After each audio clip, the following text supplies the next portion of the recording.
Amén. Dios te salve María, llena eres de gracia, el Señor es contigo. Bendita tú eres entre todas las mujeres, y bendito es el fruto de tu vientre Jesús. Santa María, Madre de Dios, ruega por nosotros pecadores, ahora y en la hora de nuestra muerte. Amén. Gloria al Padre, al Hijo y al Espíritu Santo. Como era en el principio, ahora y siempre, por los siglos de los siglos. Amén. Nuestra Señora de Fátima, ruega por nosotros. Santos Jacinta y Francisco, ruega por nosotros. Sierva de Dios, Lucía, ruega por nosotros. San Juan Pablo II, ruega por nosotros. En el nombre del Padre, del Hijo y del Espíritu Santo. Amén. Vamos a seguir hoy nuestra reflexión sobre los mensajes y las llamadas de la Santísima Virgen, pero como lo hemos hecho cada día, antes de entrar en los mensajes de las apariciones, pues vamos a la fuente de nuestra vida, que es la palabra de Dios. Hoy quiero compartir con ustedes del Eclesiástico capítulo 51, que es la búsqueda de la sabiduría. Cuando aún era joven, antes de viajar por el mundo, busqué sinceramente la sabiduría en la oración. A la puerta del templo la pedí y la busqué hasta el último día. Cuando floreció como racimo maduro, mi corazón se alegró. Entonces mi pie avanzó por el camino recto. Desde mi juventud seguí sus huellas. Incliné un poco mi oído y la recibí y encontré en ella una gran enseñanza. Gracias a ella he progresado mucho. Daré gloria a quien me ha dado la sabiduría, pues he decidido ponerla en práctica. Me he dedicado al bien y no quedaré defraudado. He luchado para obtenerla, he observado la práctica de la ley, he tendido mis manos hacia el cielo, hacia ella he orientado mi vida y en la pureza de ella la he encontrado.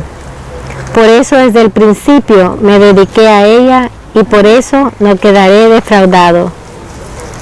Mis entrañas se conmovieron a buscarla, por eso he hecho una buena adquisición. Vayan y busquen gratuitamente la instrucción. No escatiméis ni dinero ni nada para recibir instrucción, pues con ella adquiriréis el mayor tesoro. Palabra de Dios. Te alabamos, Señor. Vemos en esta lectura que la sabiduría siempre se habla en femenino. Se habla de ella. Y se habla de cuán importante es buscar desde muy chiquitito, desde muy pequeño, la sabiduría. Esto es muy apropiado leer, por eso quise leer esta lectura aquí, que estamos al lado de los cuerpos de Jacinta, Francisco y Lucía, puesto que desde muy pequeños buscaron la instrucción, la sabiduría, aquello que les llevaría a conocer a Dios y las cosas de Dios de una manera más profunda. ¿Qué es la sabiduría si no es el conocimiento de Dios? El conocimiento de su mente, de su corazón, de sus preceptos, de sus palabras. Por eso es que si vemos en la primera parte de esta escritura, hay todo un movimiento, una decisión, una opción de vida. Voy a buscarla desde muy pequeño, me voy a ir al templo a buscarla para escucharla y dejarle florecer en mi corazón como un racimo maduro. Incliné mi oído. Esto es una manera de hablar que escuchamos muchísimo en las escrituras. Incluso hay un salmo: hija, inclina tu oído, ¿verdad? El inclinar el oído quiere decir estar atento a la escucha de Dios. La única manera de adquirir sabiduría es estar en oración, atentos a la voz de Dios. Es aprender de Dios desde Dios. Otros podemos ayudar a penetrar los misterios de Dios, Pero la sabiduría más profunda y auténtica se obtiene, dice la Escritura, en la oración. Por eso la Virgen, que es el trono de sabiduría, siempre nos pide que antes que sus palabras escuchemos en oración la voz de Dios. Ella es portadora de la voz de Dios, pero ella no es Dios. Ella es mensajera única, exclusiva y singular, y no hay una igual que ella, es irrepetible. Ella es la portadora más pura, más transparente de la voluntad de Dios, pero ella no es Dios. Entonces por eso ella nos enseña, y lo primero que nos pide es orar, para que nosotros aprendamos, sentados en la escuela de la oración, a recibir el don de la sabiduría tan necesario para la madurez cristiana.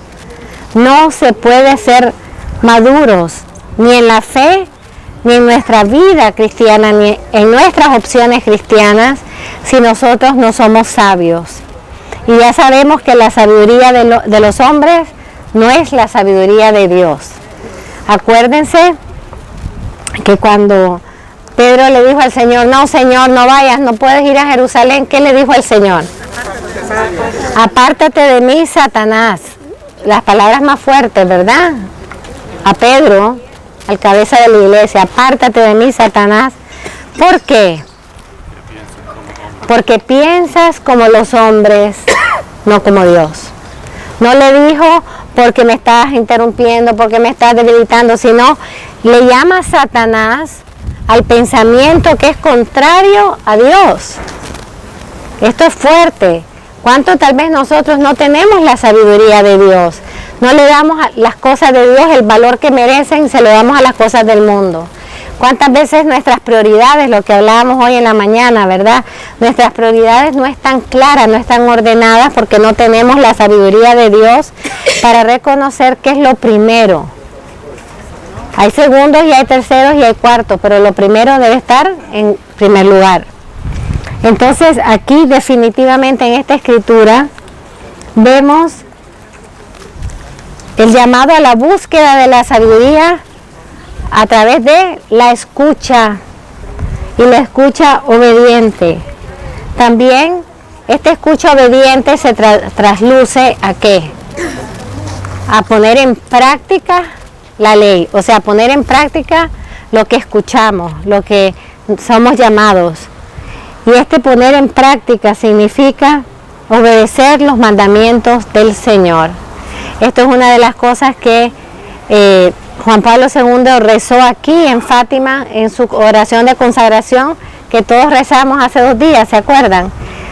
Cuando hace el exorcismo dice, de todo aquello que quiere pisotear los mandamientos de Dios. Y utilizó una palabra fuerte, ¿ah?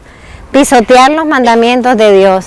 Porque nosotros, si no regimos nuestra vida por los mandamientos del Señor, no obtendremos jamás sabiduría. Los mandamientos no son restricciones, los mandamientos son señales seguras de cómo andar en el camino de Dios. También me gusta el final donde dice, no escatiméis en nada, y no escatiméis dinero para recibir instrucción. A mí esto siempre me ha tocado muchísimo, porque creo que nos aplica a todos nosotros, ¿verdad? No hemos escatimado en pagar un pasaje y todo lo que conlleva para venir a la peregrinación, para venir a estar en la escuela de Nuestra Señora, meditando su palabra, su mensaje, sus llamadas. No hemos escatimado ni en tiempo, ni en esfuerzo, ni en sacrificio, ni en dinero, ni en nada, para obtener ¿qué? Sabiduría. Entonces el propósito de todas las reflexiones, medio buenas o medio no tan buenas, pero el propósito de todas las reflexiones, ¿qué es? Quedarnos con algo que nos enseñe a nosotros a obtener sabiduría para poder hacer discernimientos adecuados, discernimientos correctos, perfectos en nuestra vida. Y de esa manera es la única forma de nosotros madurar en la vida cristiana. No se trata solamente de vivir como cristianos, sino de vivir como cristianos maduros. O sea, cristianos firmes en la fe, cristianos firmes en la esperanza y cristianos firmes en el amor. Entonces ahora vamos a seguir meditando, como nos hemos sentado en la escuela del trono de sabiduría de ella, que es la que nos da la instrucción de Dios de una manera única y singular, vamos a continuar con los dos mensajes que nos hicieron, no, tres, ¿verdad? Terminamos el de julio.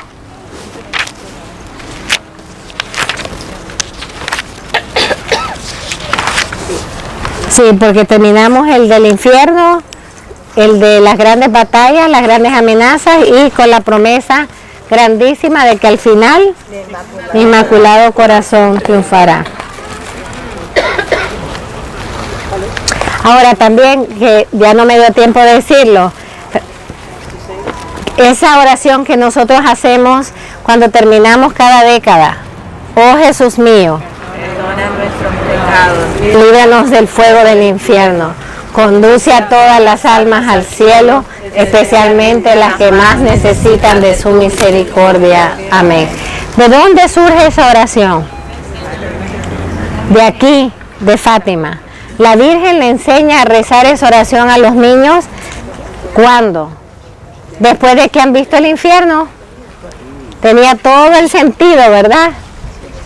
Oh Jesús mío, perdona nuestros pecados, líbranos del fuego del infierno, lo acababan de ver, y conduce todas las almas al cielo. Claro, si ellos habían visto la consecuencia de vivir fuera de los mandamientos de Dios, fuera de la voluntad de Dios, la habían visto, la consecuencia es el infierno. ¿Qué es lo que ellos se dedican a pedir a través de esto? A que todas las almas vayan al cielo y que sean libradas del fuego del infierno. Ahora, ¿quiénes especialmente? Los más necesitados de su misericordia, o sea, los que más necesitan, ¿qué? El perdón. Los pobres pecadores, como le llama la Virgen siempre, los pobres pecadores. Entonces, fíjense que la Virgen también aquí enseña aspectos nuevos de introducir oraciones en el rosario. Y a partir de 1917, todos rezamos eso de lo más natural, ¿verdad? Después de cada década.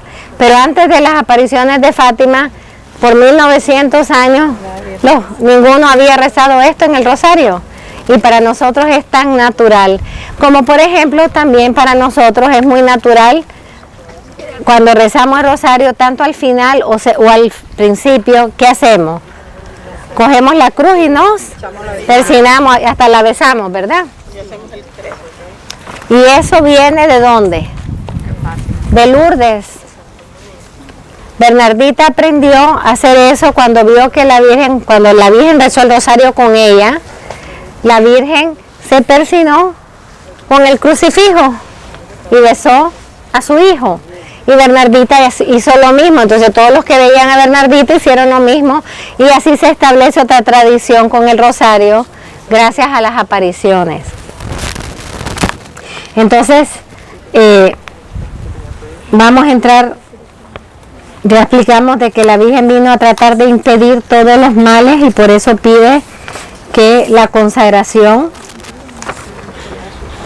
y ahí después de que la Virgen habla de esto, hay unos puntos suspensivos que hasta como les expliqué ayer, hasta 1959, hasta el año 2000, se habían quedado en puntos suspensivos. O sea, no sabíamos qué contenía esa parte de la revelación, que es un solo secreto, no son tres secretos, son un secreto con tres partes. La primera parte, ¿cuál es?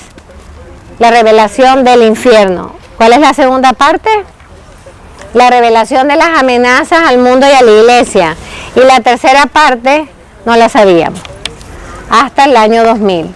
Y la tercera parte, según nos lo describe Lucía, es una visión. Una visión que ella la escribe detalladamente tal cual la vio.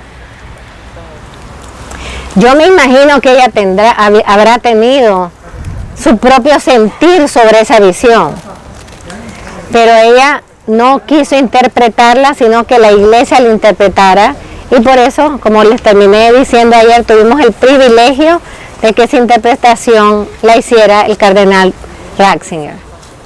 O sea, tenemos el descanso que fue semejante prefecto de la doctrina de la fe y que haya interpretado la visión, haya hecho un intento de interpretación. Y esto es muy importante. Y se los vuelvo a repetir, es importante que entendamos, porque no solamente por Fátima, sino por todo, hermano. ¿Qué tendencia tenemos nosotros los seres humanos de ser, para lo que nos conviene, muy literales? ¿Verdad? Para los otros somos muy liberales, le cambiamos las cosas, y para otras cosas súper literales. Y sin embargo, una visión, un sueño, una palabra, podemos tener un sentido, pero es imposible conocer profundamente todo lo que Dios quiso significar con eso. Entonces, por eso es que él dijo intento de interpretación y lo colocó con los hechos de la historia del siglo XX y del inicio del siglo XXI. Pero él mismo al concluir dice, esto no significa que es un hecho del pasado, sino que lo que podemos nosotros interpretar hasta hoy es lo que ya ha sucedido. Muy sobrio, ¿verdad? Muy sobrio y muy honesto ante la iglesia. Entonces, ¿de qué se trató esa visión? También la hemos comentado y la comentamos ayer. Es este Papa que va caminando, subiendo una montaña bastante alta y bastante empinada. O sea, y empinada quiere decir que requiere muchísimo esfuerzo caminarla. En la cumbre de esa montaña estaba la cruz. ¿A qué les recuerda esto? Una montaña con una cruz arriba. ¿O el Calvario? O sea, ¿qué está queriendo significar el Señor si nos atrevemos a interpretar con este aspecto de la visión? Está hablando del Calvario de la Iglesia en el siglo XX y el siglo XXI. Y este Papa va caminando entre cadáveres. ¿Quiénes son los cadáveres? No son extraños, son obispos, cardenales, sacerdotes, religiosos, religiosas, fieles. Y él va caminando entre estos cadáveres. ¿Quiénes son los cadáveres? Los cristianos mártires. Que, creámoslo o no, el siglo XX es el siglo que más mártires ha dado al mundo, ha dado a la iglesia, más que el principio de la iglesia. No sé cómo será el 21 porque estamos en 17 años, pero si seguimos igual, el 21 dará más que espero que no dé más que el 20, porque en el 20 tuvimos guerras mundiales. Pero definitivamente ha sido un siglo muy singular de martirio desde el principio. Primera Guerra Mundial, persecución en la iglesia en México. Hay que ver la película Cristiana para ver cómo sufrió esa iglesia de México por defender la fe. Polonia, los países del este, todos los países que han tenido la persecución por sistemas totalitarios, ¿verdad? Ha habido cantidad de mártires. Ayer estuvimos en Alejandrina, que es otro tipo de martirio, pero al fin y al cabo es mártir, ¿verdad? Y ella le llamaba su martirio, porque para defender su pureza se tira y queda postrada toda su vida, ¿verdad? Se tira del segundo piso. Atención, hermanos, todos nosotros de alguna manera hoy participamos del martirio. Esposas que sus esposos no creen. Esposos que sus esposas no creen. Padres que sus hijos se han alejado de la iglesia. Padres que tienen que luchar contra corriente para mantener a sus hijos en el camino recto. Con toda una sociedad que va en contra de los valores y principios cristianos. O sea, nosotros vivimos un tipo de martirio, vivimos un tipo de clandestinidad a que estemos públicos. ¿Qué significa eso? ¿Cuántas personas me dicen a mi madre, yo no puedo poner una estampita de la Virgen o del Señor en el escritorio de mi oficina porque prohíben todo lo religioso? Ah, es una forma de vivir tu fe de manera clandestina. Y no nos damos cuenta que estamos viviendo en diferentes formas, pero estamos viviendo lo mismo que vivió la iglesia en el principio. Por eso es que por algo Juan 23 pidió que la iglesia necesitaba un nuevo Pentecostés. Todos pensábamos que era para cantar y bailar. Eso está bien, para cantar y bailarle al Señor. Pero el nuevo Pentecostés no es solamente para cantar y para alabar. El nuevo Pentecostés es para tener la fortaleza de enfrentar las persecuciones. Nosotros hemos visto en los Estados Unidos cuántos han sido llevados a la corte porque no aceptaron el age mandate. Y gracias a Dios que estamos saliendo de eso, ¿verdad? Pero de muchísimas maneras estamos experimentando la persecución. Si alguien habla la verdad, inmediatamente le meten una demanda. O sea, el mentiroso no lo demandan y el que habla la verdad sí. Entonces, de muchas maneras se está viviendo el martirio hoy, de muchas maneras se está viviendo la persecución y la clandestinidad. Entonces, la Virgen, en este caminar, pasa algo muy importante. Y es que Lucía dice que vio un ángel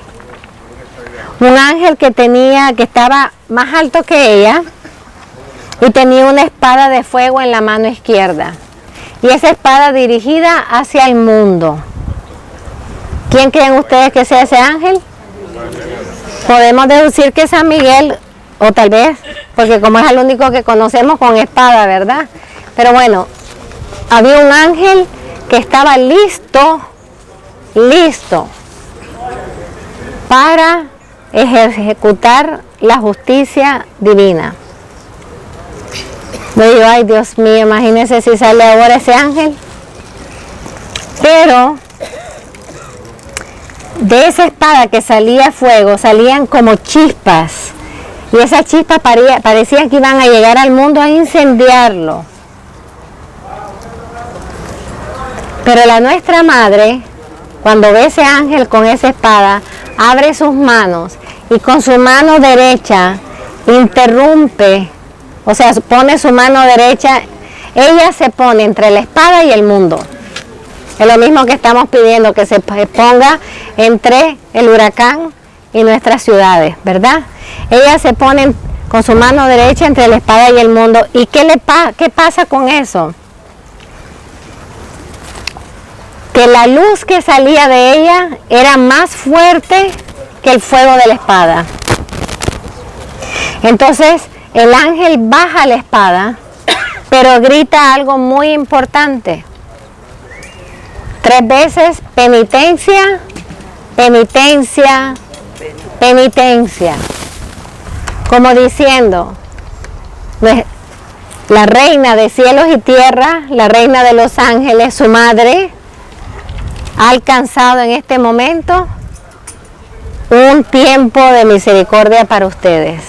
O sea, paró que se ejecutara en ese momento la justicia, y seguro que ella le dijo: Padre, déjame lograr un tiempo de misericordia para la humanidad. Y hemos estado por mucho tiempo en un tiempo de misericordia, hermanos, y ojalá se extienda más tiempo. Luego vendrían las revelaciones de la divina misericordia, ¿verdad? Que todo eso entra en el plan de ese tiempo de misericordia que Dios quería dar al mundo a través de nuestra Madre. Alguien me decía: ¿es acaso la Virgen más misericordiosa que Dios? ¿Qué comentario? Se ve que no se conoce, ¿verdad? A la Virgen de tener la espada. Yo le dije: no, la Virgen es el rostro de la misericordia de Dios. Quien paró la espada fue Dios a través del amor materno de la Virgen.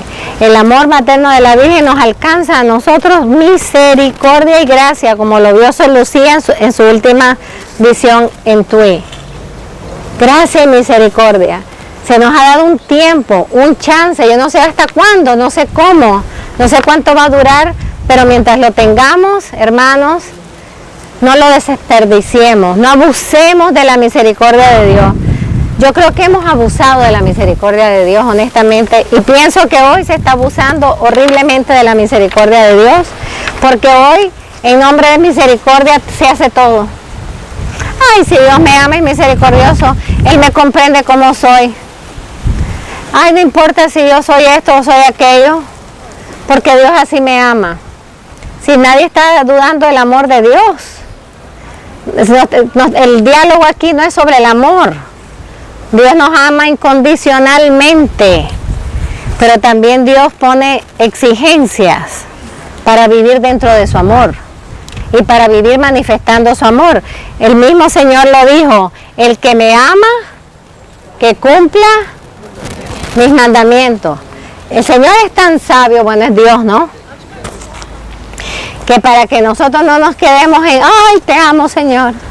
Ay, cuánto te amo, Señor. Ay, Señor, si tú me amas de todas maneras. El Señor nos ubicó rapidísimamente en el Evangelio, ¿ah? ¿Tú dices que me ama? Pues cumple mis mandamientos.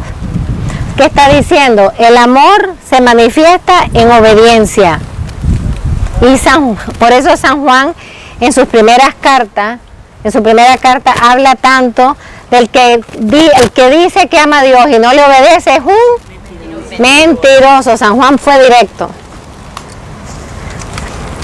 Entonces, la Virgen nos alcanzó por puro amor materno, un tiempo de misericordia. Y dentro de ese tiempo de misericordia hubo un montón de olas de misericordia. Santa Faustina, San Maximiliano, San Padre Pío, la Beata Alejandrina, San Juan Pablo II, sigamos, podemos seguir metiendo el Padre Pro, el Padre Hurtado, todos los santos del siglo XX son todos corrientes de misericordia. Ahora, el correntazo más grande de misericordia vino de Polonia. De Polonia vinieron 3 grandes corrientes: Santa Faustina, Juan Pablo y San Maximiliano. Y todos, de alguna manera, se cruzaron en un momento de su vida. Aunque no vivieron todos al mismo tiempo, o sea, no murieron todos al mismo tiempo porque no tenían la misma edad, pero en un momento se cruzan. En un momento esas 3 corrientes se cruzan para hacer un arroyo gigante que fluiría para toda la humanidad. No se olviden que quién es el Papa que saca del Santo Oficio el diario de Santa Faustina. Juan Pablo. ¿Quién es el Papa que ya lo había empezado como cardenal, quien abre la causa de beatificación y canonización de Santa Faustina?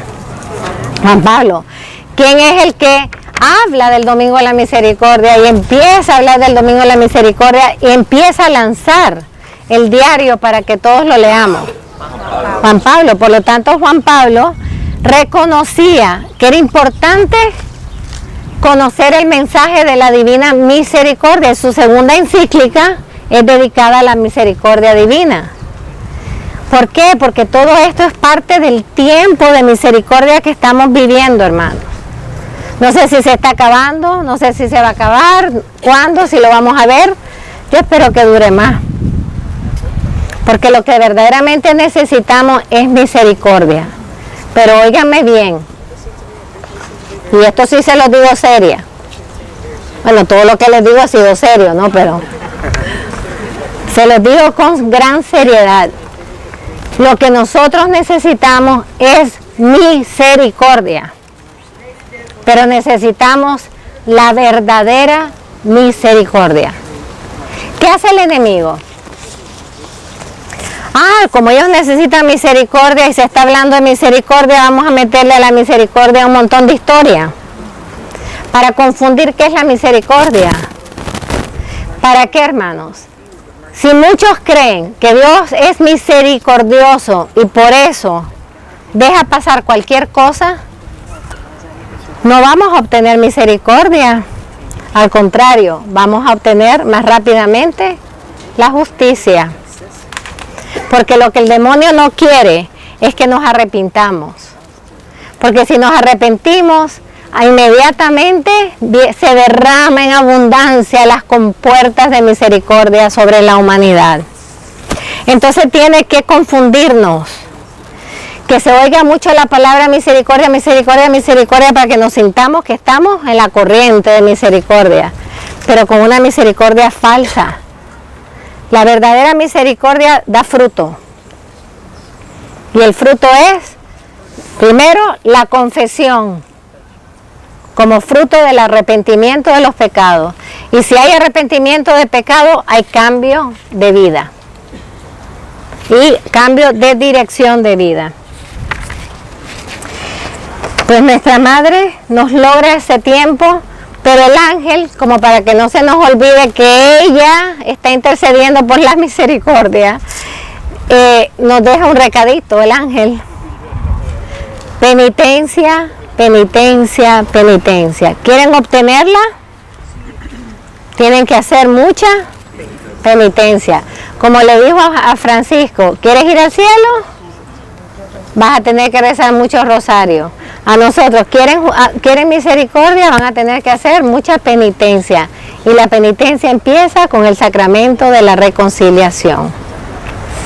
En la cuarta aparición, acuérdense que les expliqué cuando fuimos al ángel que nos paramos ante la imagen de la Virgen que lloró, ¿se acuerdan?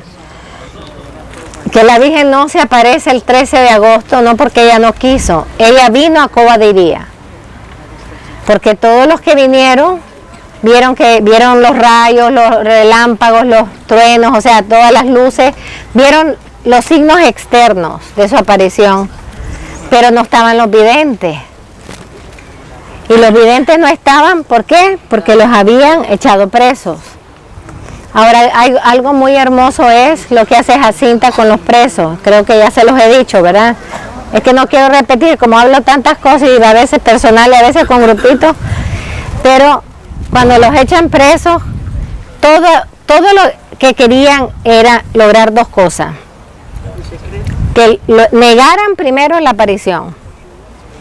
Hasta lo que querían lograr era incoherente, porque querían primero que ellos dijeran que no habían visto a la Virgen, que todo era un invento de ellos.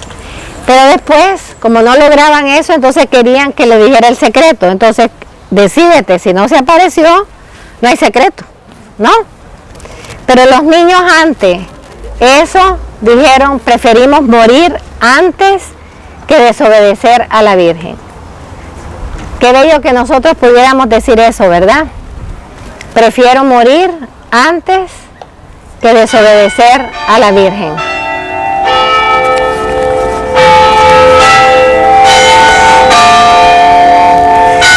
Entonces el alcalde de aquí los amenaza. Siempre la estrategia del enemigo es amenazar. Y los amenaza diciendo que los va a encerrar en el calabozo con los presos más malos. Entonces Lucía se preocupa por Jacinta, no por ella, porque Jacinta era muy pequeñita. Pero Jacinta le dice, no me importa, yo prefiero morir antes que negar que he visto a la Virgen y lo que he oído. Los tres niños rezaban y rezaban mientras eran entrevistados, contestaban directamente. A mí me encanta eso de los auténticos videntes, van directo. ¿Por qué? Porque ellos no están hablando sus palabras, ellos tienen que comunicar lo que oyen, no pueden interpretar. Mucho cuidado con esos videntes que dan unos mensajes así, que de aquí a que termine se te olvidó lo que empezaste a leer. Los videntes, una de las características de los verdaderos videntes es que dicen, la Virgen me dijo esto y that's it. ¿Qué significa? Óralo, para que el Señor te lo explique a ti, porque debe significar algo para ti. ¿Qué tienes que hacer con eso? Tú tienes que discernirlo. Entonces ellos decían, ¿por qué no dices el secreto? Porque la Virgen nos dijo que no lo dijéramos. Eso es todo. Y así contestan muchos videntes. Bueno, ¿qué significa los 10 secretos? No sabemos. Solo hemos oído que vienen 10 secretos. O sea, ¿me entiendes? La fidelidad del vidente al mismo mensaje es una señal de autenticidad. Y uno tiene que tener discernimiento, porque el vidente que empieza él mismo a interpretar y a interpretar y interpretar el mensaje, ya está siendo no solamente recipiente, sino intérprete. O sea, ya está tomando un protagonismo total del mensaje. Los amenazaron con tirarlos en una caldera de aceite hirviendo, ¿verdad? ¿Quién se ha quemado con un poquito de aceite hirviendo? Y es horrible, ¿verdad? Bueno, a estos niños los amenazaron con tirarlos e incluso les enseñaron las grandes joyas en los que los iban a tirar, si no hacían lo que ellos mandaban.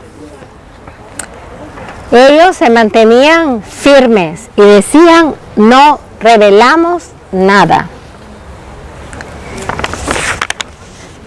El día 15 de agosto, Jacinta hizo un gesto muy hermoso, verdaderamente a Jacinta, para molestar a Lucía. Separaron a Lucía de Francisco y Jacinta, no los pusieron en el mismo calabozo. Y a Jacinta lo pusieron con los más malos de los presos. ¿Para qué? Es una manera de presionar emocionalmente a Lucía, hacer caer a Lucía como para proteger a su primita. Pero aquella niñita, imagínense aquellos maleantes, con una niñita de 7 años que veía a la Virgen. No sabían ni qué decirle. No se le burlaron. Atención, qué cosa más grande, ¿verdad? Se le burlaba a veces los católicos muy rezanderos y no se le burlaron los maleantes. Más bien se hicieron para atrás porque como, ¿qué hacemos con una vidente aquí de la Virgen y de una niñita? Porque hasta el más malo tiene algo en su corazón de bueno. Entonces Jacinta, que era muy vivaracha y muy determinada, se saca de su bolsillo una medalla de la medalla milagrosa, ¿eh? Ya no habían todavía medallas de la Virgen de Fátima, lógicamente. Una medalla, y con su medalla se arrodilla frente a una piedra en un calabozo y hace una rayita, como la medalla era de hierrito, le hace una rayita y hace una cruz. Y se arrodilla y con la medalla en mano y con la cruz ella empieza a rezar llorando. Y los maleantes se ponen todos a llorar al ver a la niña llorar. Entonces le dicen: ¿qué tenemos que hacer para hacerte feliz, para que dejes de llorar? Y entonces ella le dijo: que recen conmigo el Santo Rosario. Y todos los maleantes se arrodillaron a rezar el Santo Rosario por consolar a la niña. Lo que usa la Virgen, ¿verdad? Como usa todo la Virgen. Bueno, lo que estaba pasando es que les estaba saliendo el tiro por la culata al masón, porque se estaban convirtiendo los maleantes. Y empezaron a cantar y le cantaban cantos a la Virgen. Entonces decidió, y así Francisco y Lucía oyeron que Jacinta estaba haciendo de las suyas en el calabozo. Por eso es que lo sacan, ¿qué día? El 15 de agosto, un día de la Santísima Virgen, que se vea que el triunfo era de la Virgen. El masón no lo sacó porque era el día de la Virgen, porque ya no aguantaba todo lo que estaban haciendo adentro, ¿verdad? Y se daba cuenta de que no iba a sacar nada de estos niños. Pero la Virgen sí sabía qué fecha era el día de la Asunción, y la Virgen los libera de la esclavitud. Todo el mundo se quedó asombrado de que los niños no, porque nadie sabía que estaban presos. Entonces le preguntaban por qué no hubo aparición y ellos tuvieron que explicar que es que estaban presos, que por eso no se hicieron presentes en cobadería, no es que ellos le hayan fallado a la Virgen. Y el 19 de agosto la Virgen se les aparece donde la vimos, en Baliños. Y la Virgen se aparece con un reflejo de luz, y la primera que la vio fue Jacinta. Y vio a la Virgen que estaba sobre una encina. Nosotros la vemos sobre como una columna, ¿verdad? Estaba en una encina. Y le pregunta a Lucía, ¿qué es lo que usted quiere de nosotros? Otra vez, siempre la misma pregunta. Deseo que sigáis yendo a Cobadiría en los días 13, que sigáis rezando el rosario todos los días. Aquí es donde viene la promesa de lo que va a pasar en octubre. El último mes haré el milagro para que todos crean. En esta aparición la Virgen pide, miren lo que pide.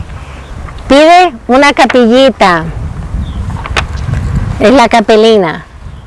Va transformándose a través de la historia, pero la Virgen pide una capillita para que vengan a rezar y para que le den un hogar a su hijo. Que vengan rezando el rosario a esa capillita. Y también, fíjense que pide la Virgen. Yo estaba tan contenta porque no entendía la palabra que usaban en las traducciones, hasta que me fui al portugués verdadero. La Virgen pide un anda. Por eso es que a la Virgen la cargan en un anda. La Virgen pide un anda para que cuando se haga una imagen de ella, fíjense que como ella va preparando todo lo que va a pasar en el futuro, para que cuando se haga una imagen de ella, se le cargue en anda. ¿Para qué la Virgen quería eso? Para que todos pudieran verla y para ella poder vernos a todos. Así que por eso es que estábamos corriendo el otro día detrás de la Virgen, para que nos viera. También la Virgen pidió, esta aparición pareciera muy práctica, ¿no? Dándoles instrucciones de qué hacer en el santuario, que en ese momento era un campo. Pide que se hagan unas bolsitas blancas para recoger dinero, pero que ese dinero se use para construir la capilla. O sea, las bolsitas blancas eran para que el día de Nuestra Señora del Rosario se recogiera dinero y ese dinero se le entregara al párroco para que él fuera construyendo la capillita. Y aquí vemos otro aspecto, o una décima llamada, porque cuando la Virgen se apareció aquí en Baliño, después de hablar de un anda, después de hablar de las bolsas, de una capilla, la Virgen tomó un aspecto sumamente triste y lloró. ¿Se acuerdan que les dije? Vean la lágrima. La Virgen lloró cuando dijo, rezad, rezad mucho y haced sacrificios por los pecadores, porque muchas almas van al infierno, porque nadie reza por ellos. Aquí la Virgen nos está despertando a todos la conciencia de rezar por los pecadores para salvarlos, que tal vez muchos, por falta de quien interceda por ellos, quien ore por ellos, no reciben la gracia de la conversión. La quinta aparición es el jueves 13 de septiembre, ya estamos a punto de llegar a ese centenario, ¿ah? Y aquí hay una 11ª llamada. Al aproximarse la hora, se fueron los niños con 30.000 personas el 13 de junio, que iban rezando el rosario y casi no podían pasar los niños. Imagínense 30.000 personas ahí y ellos queriendo pasar. Los caminos estaban apiñados de gente y todo el mundo quería tocarlos y hablarles. ¿Qué sufrimiento es eso para los pobres videntes, verdad? Todo el mundo los quiere tocar y hablar. Y eso es un sacrificio, un sufrimiento muy grande para los videntes, porque el verdadero vidente no le gusta eso. El verdadero mensajero de Dios no le gusta que le den atención a él o a ella. Le gusta que se la den a Dios y a la Virgen. Y la gente, todo el mundo les quería tocar, le pedían oración, le gritaban, ora por esto, ora por aquellos. Unos le decían, ora por mi hijo, ora por mi hija que está muda, por mi hijo que está ciego. Todo el mundo presentándole estos niños. Es como Jesús que caminaba entre las multitudes, oyendo todas las peticiones de la gente. Parecía que para estos niños estaban siendo rodeados por todas las miserias de la humanidad. Una humanidad que pedía, una humanidad que se encontraba y se reconocía necesitada de Dios. Incluso se subían a los árboles para gritar, ver pasar a los niños y para gritarles, como Zaqueo.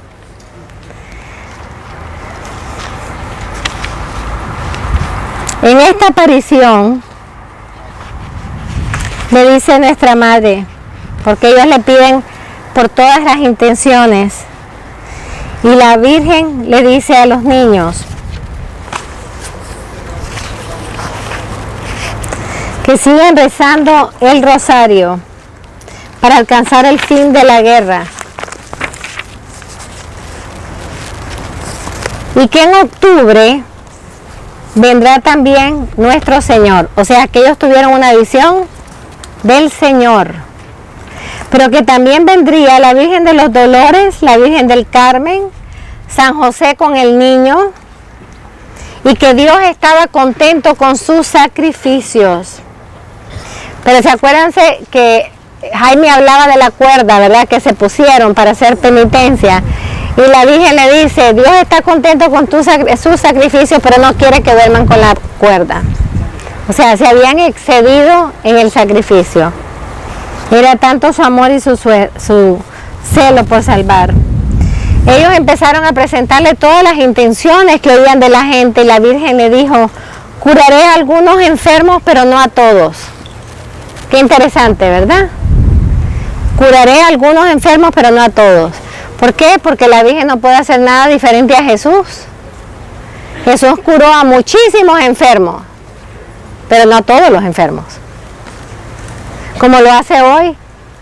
A veces oímos testimonios de grandes milagros de curación y a veces vemos que no cura a otros.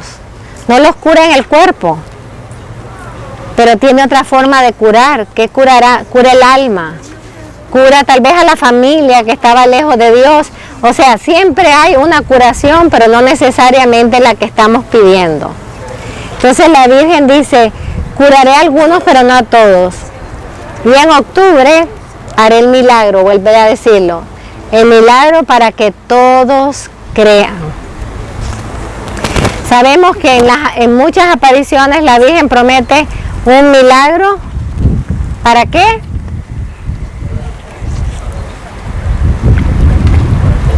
Gracias, amor. ¿Para qué es el milagro?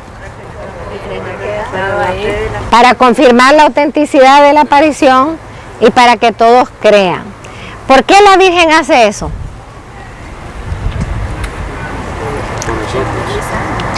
Bueno, lo hace según mi interpretación, porque eso hizo desde Caná. Esa es su pedagogía y su forma de actuar. En Caná, la Virgen intercede y logra un milagro. Ya saben, no se los voy a contar, el milagro de Caná, ¿verdad? En las bodas de Caná. Pero al final dice que por este milagro que hizo Jesús por petición de su madre, por este milagro los discípulos empezaron a creer. O sea que ya vemos cuál es la forma de actuar de la Virgen. Cuando es algo de ella, que es cierto, no solamente confirma la autenticidad, pero hace un milagro para que todos crean. Porque así lo hizo en Caná. Para fundamentar todo su actuar en la palabra de Dios. En el modo de actuar con que Dios le había permitido a ella participar en el plan de salvación. Y bueno, la sexta aparición es la final, que es el 13 de octubre del 1917.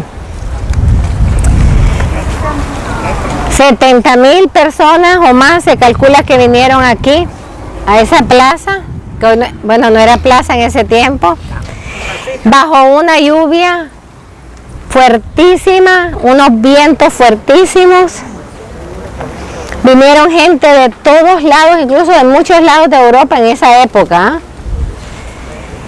Todo el mundo lleno de lodo, rezando el rosario, esperando el milagro. No creo que hayan venido tanto porque querían rezar el rosario como por ver el milagro. Incluso vinieron periodistas del mundo entero, periodistas ateos. Vinieron, según ellos, porque como no iba a suceder nada, iban entonces a hablar de la falsedad de esta aparición. La Virgen se aparece y le vuelve a preguntar, Lucía, ¿qué quiere usted de nosotros?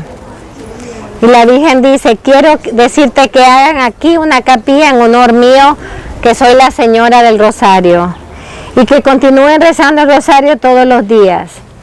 Ya la guerra está acabándose. ¿Por qué la Virgen le dice esto? Porque desde la primera aparición les pide recen el Rosario para el fin de la guerra. Y la Virgen le está diciendo con esto, ya la guerra se está acabando, le está diciendo, mi hijo ha escuchado todos los rosarios que han rezado y está ya a punto de él detener la guerra. La guerra está acabándose y los soldados pronto volverán a sus casas. Pero los soldados, ¿por qué dijo eso? Porque muchos de los soldados eran de aquí, o sea, dándoles un consuelo a las madres y a los padres, ¿no? Vuelven a preguntar, ¿curarás a los enfermos? ¿Por qué preguntan eso? Porque seguro que toda la gente se lo pedía. Unos sí y otros no. Pero es preciso que se enmienden. Esto a mí me parece algo muy poderoso, hermano. Porque muchísimas personas, y bendito sea Dios que es por eso, cuando están enfermos o enfermas, se acercan a Dios. Y si el Señor necesita que se acerquen a Él a través de una enfermedad, pues lo permitirá. Se acercan a Él buscando sanación, curación, pero no necesariamente conversión. Y aquí lo que la Virgen dice es, curaré a algunos, pero lo más importante es que se enmienden, o sea, que se conviertan, que sanen sus corazones. La conversión es la sanación más profunda del corazón porque es la sanación del pecado. Y que pidan perdón por sus pecados. O sea, estar pidiendo sanación al Señor y estar pecando es como una incoherencia total, ¿verdad? Es como derrama tu gracia y tu misericordia, pero yo no voy a hacer nada, no voy a responderte con amor ante semejante gracia. Y tomando un aspecto más triste, ahí la Virgen vuelve a cambiar su rostro y dice que no se ofenda más a Dios, nuestro Señor, que ya es muy ofendido.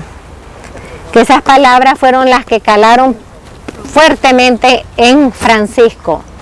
Nosotros estuvimos hoy en la iglesia donde él pasaba horas de horas rezando, consolando al Señor. ¿Por qué? Porque él decía, no quiero ver a Dios sufrir, no quiero que él sufra, no quiero que él sea ofendido. Ahora, qué linda la belleza de la fe de estos niños. Porque los grandes empiezan, ay, que va a ser una oración consolar a Dios. La Virgen dijo que Dios estaba ofendido, mi misión es consolarlo. That's it. No preguntaron nada más, sencillez de corazón. Y verdaderamente estoy seguro que Jesús era completamente consolado por la oración de Francisco y de Jacinta y de Lucía. Por eso el lema de la beatificación, que también la repitieron en la canonización, fue amar como Jacinta y consolar como Francisco. Las dos grandes características de uno y del otro. Amar como Jacinta y consolar como Francisco.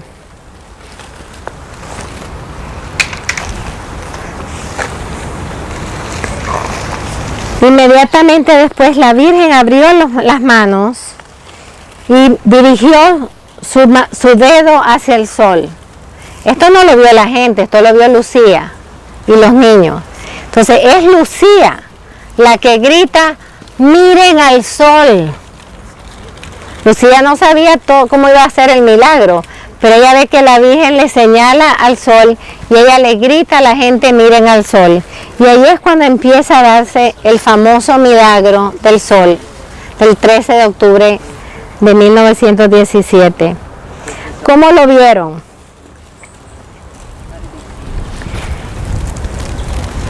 La lluvia cesó inmediatamente. Vamos a pedir hoy que cese inmediatamente ese huracán. La lluvia cesó inmediatamente. El sol giró por 3 veces sobre sí mismo, lanzando a todos lados fajas de luces de todos colores. Parecía que se desprendía de su órbita y caía sobre la muchedumbre. O sea, se acercó para que ellos pudieran decir que parecía que caía sobre la muchedumbre. Ellos tuvieron que ver el sol acercarse directamente hacia ellos. Por eso es que muchos empiezan a gritar de miedo y creen que es el fin del mundo. Y empiezan ahí sí apurados a pedir perdón. Los periodistas que están viendo estos también terminan de rodillas. Y dieron testimonio de ese milagro ante la prensa en el mundo entero. Ahora, mientras todo esto del sol está pasando, que toma su tiempito, no fue un segundo ni 10 segundos, fueron minutos, y la gente está gritando, unos están llorando, se pidieron perdón, pedían perdón a Dios, besaban la tierra, hacían de todo porque para ellos el sol ya les caía encima y quedaban carbonizados. Los niños están viendo otra cosa. Los niños no están con el milagro del sol. Los que están con el milagro del sol son los que necesitaban creer. Los niños están viendo al lado del sol a San José con el niño Jesús en sus brazos y a Nuestra Señora de los Dolores. El niño Jesús bendecía al mundo, pero esto me parece tan lindo a mí, porque tan tierno, porque el niño Jesús es Jesús.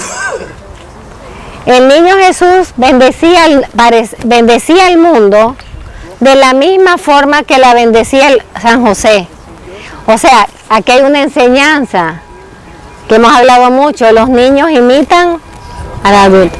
Entonces el niño Jesús nos quería dirigir hacia San José, que es el padre protector y custodio de la Sagrada Familia. Lo que decía, aunque yo soy Dios hecho hombre, obedecí a mi padre. Y él miraba a su padre y como su padre bendecía al mundo, él repetía exactamente igual, en la misma manera. Fíjense qué humildad la de Dios, ¿verdad? Porque para darnos enseñanza, para darnos sabiduría, para darnos instrucción, Él se tiene que humillar, Él se tiene que hacer pequeño. Para Él enseñarnos cómo vivir aquí en la tierra, cuáles son los valores, las virtudes que necesitamos, Él las tiene que vivir. O sea, para enseñarnos obediencia, Dios tiene que ser obediente. Para enseñarnos cómo sufrir, Él tiene que sufrir. Para enseñarnos cómo amar, Él tiene que amarnos. Para enseñarnos a perdonar, Él tiene que perdonarnos. O sea, hay que aprender de Jesús todo. Pero para poder aprenderlo, Él se tuvo que ser hombre, se tuvo que rebajar a ser uno de nosotros en todo, menos en el pecado. Luego también vieron a la Virgen del Carmen que aparecía con el escapulario y con el rosario en la otra mano. Ahora, ustedes se preguntarán por qué las apariciones de Fátima terminan con toda esta revelación.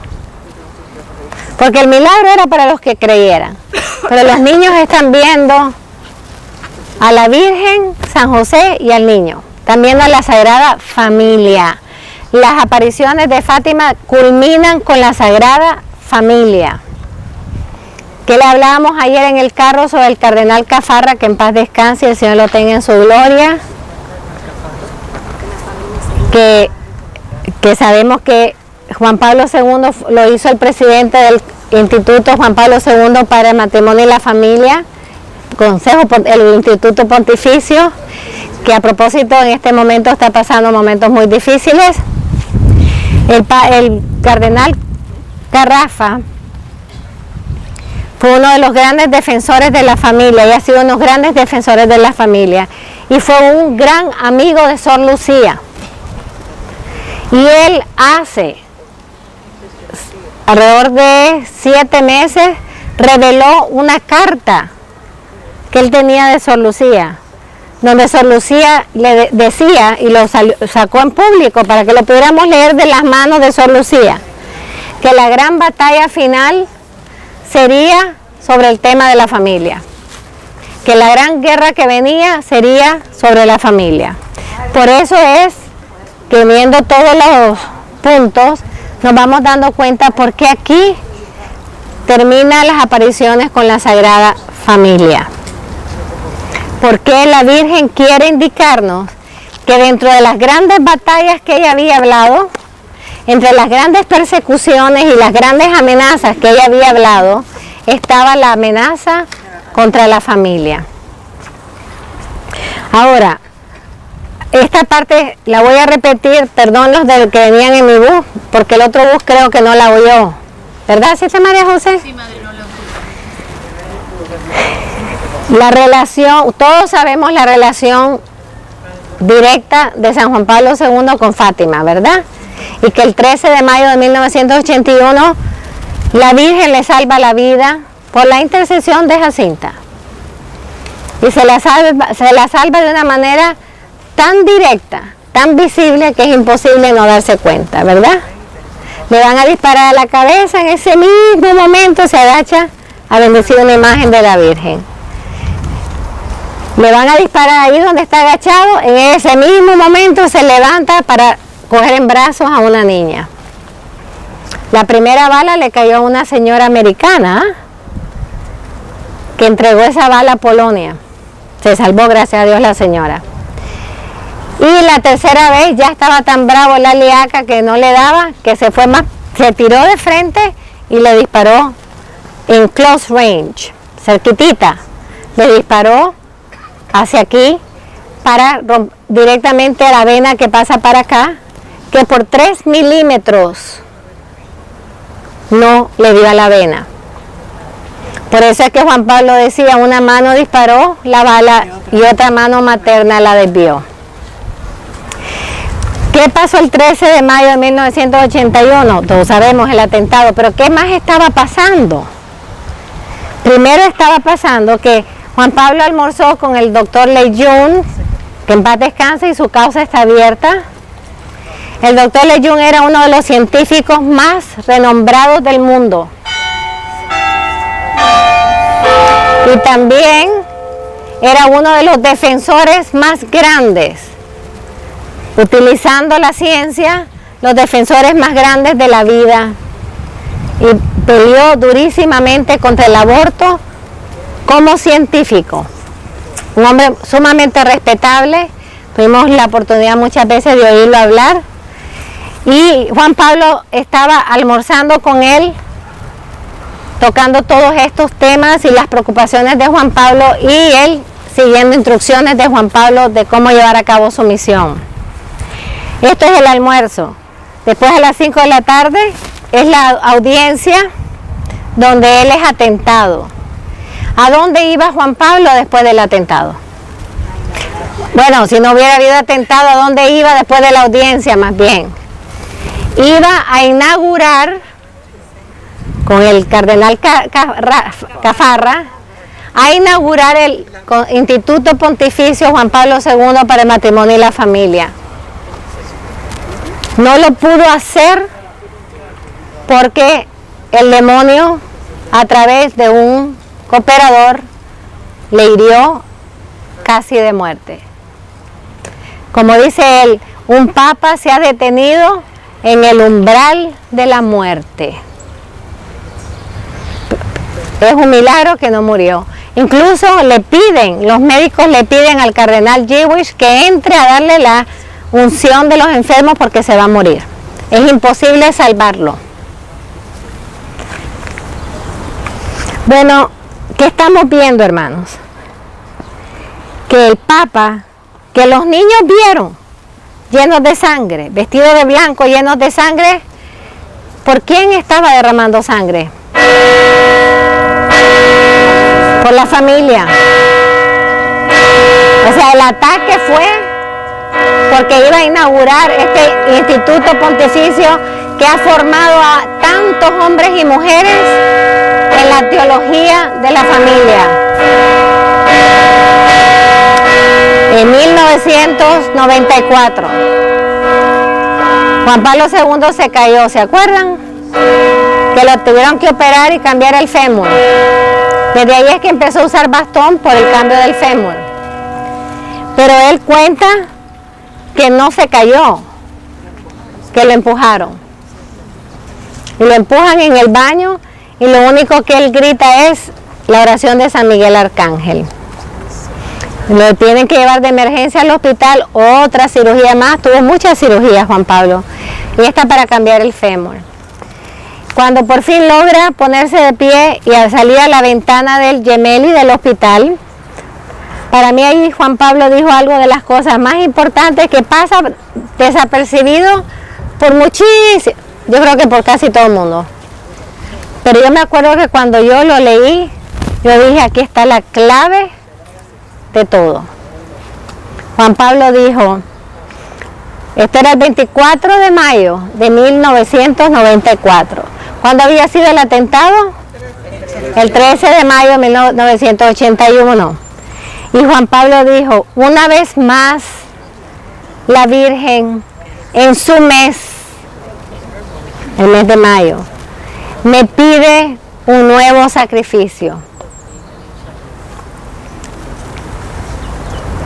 He comprendido que debo llevar a la iglesia al tercer milenio. Aquí se está refiriendo a aquella petición que su cardenal Wyszynski, le hiciera el día que él fue elegido papa.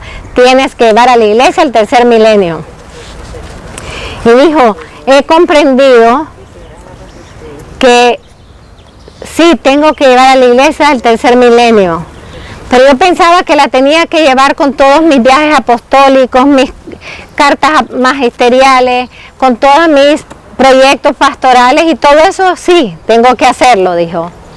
Pero he comprendido en estos días que el Papa, no dijo que yo, dice que el Papa tiene que llevar a la iglesia al tercer milenio a través de su sufrimiento.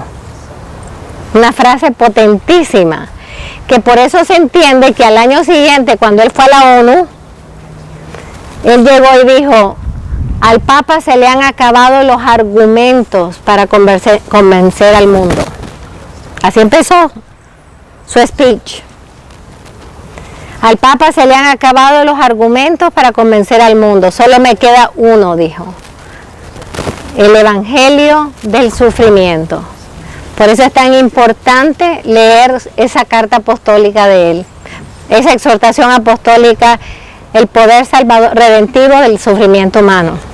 Entonces él dice, he comprendido que tengo que llevar a la iglesia con mi sufrimiento. Y aquí viene una palabra clave, hermano. ¿Por qué tiene que sufrir el Papa? Él hacía preguntas y respondía, ¿se dan cuenta? Esa era la pedagogía de Juan Pablo. ¿Por qué tenía que sufrir el Papa? Él dice, el Papa tiene que sufrir por la familia. Lo dijo él directamente. Porque si la familia es amenazada, el Papa es amenazado. Si la familia es herida, el Papa debe ser herido. Si la familia es golpeada, el Papa debe ser golpeado. Debo sufrir por la familia. Y por eso cuando le preguntaron un año antes de morir, Santo Padre, ¿cómo usted quiere que se le recuerde cuando muera? Y él dijo, si alguien se quiere recordar de mí, qué humildad, ¿verdad? Si alguien se quiere recordar de mí, quisiera que me recuerden como el Papa de la familia. Entonces vamos viendo cómo se unen el Papa tan conectado a Fátima, el Papa que es el que vieron los niños derramar su sangre y por el cual Jacinta ofrece su vida, el Papa que vieron llorar, es el Papa que iba a sufrir para defender la familia y no solamente sufrir en su cuerpo, sufrir de muchas otras formas, porque nos ha dado el legado más grande, luminoso y potente que existe para la familia, para el amor humano. La teología del cuerpo es parte de eso. No es solo eso, es parte de todo un magisterio inmenso para la familia. La carta a los niños, la carta a los ancianos, las cartas a la familia, o sea, le escribió a todos los miembros de la familia. Dejó una teología para la familia cristiana viviera en este mundo moderno. ¿Y cuántos ya ni se acuerdan de su legado?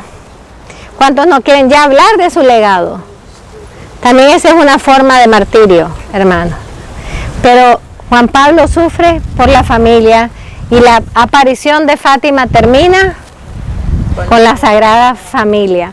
Por eso es tan importante, y vuelvo a repetir, es importantísimo, voy a decir una cosita sencillita, pero que tiene un simbolismo mayor, que en todos los hogares cristianos haya un cuadro de la Sagrada Familia, cuadro, estatua, como ustedes quieran. Hay de todo precio, ¿ah? Pero debe haber uno de la Sagrada Familia, ¿para qué? Para que se recuerden quiénes son ustedes. Ustedes no se ven en el espejo para peinarse,